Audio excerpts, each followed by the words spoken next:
Bonjour et bienvenue sur la chaîne YouTube de Prévol Parapente. Aujourd'hui, on va parler de la montée en escalier.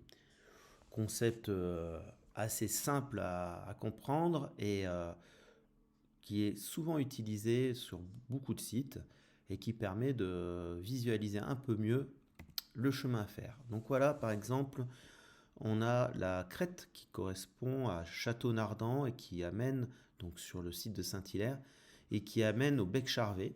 C'est un peu le passage obligatoire pour après aller sur la dent de Crolles ou essayer de monter plus haut pour raccrocher le Saint-Hénard. Mais souvent, c'est plutôt le passage pour la dent de Crolles. Ça permet, en fait, cette ligne de crête, de pouvoir traverser des couches d'inversion parce que les thermiques partent de plus en plus haut.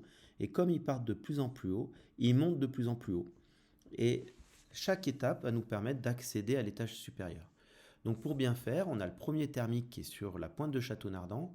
Il va falloir bien l'exploiter parce que quand on arrive en haut, on va croiser quelques dégueulantes jusqu'à ce qu'on trouve le thermique suivant. Et ainsi de suite. Là, le thermique suivant, voilà, il faut arriver suffisamment haut sur le thermique suivant pour pouvoir le prendre, parce que si on arrive trop bas, on n'arrive pas dans sa zone d'attraction, dans sa zone d'activité, et on rencontre que des dégueulantes.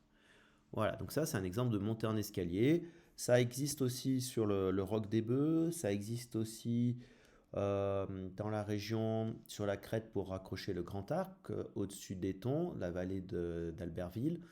Voilà, on a plein d'exemples comme ça où on a ces lignes de crête qui nous permettent de traverser les couches d'inversion et d'accéder à l'étage supérieur. Merci de m'avoir écouté et puis n'hésitez pas à en parler avec vos moniteurs parce que chaque région, chaque site a sa particularité et vous pouvez retrouver ce type d'exemple partout en France. À bientôt!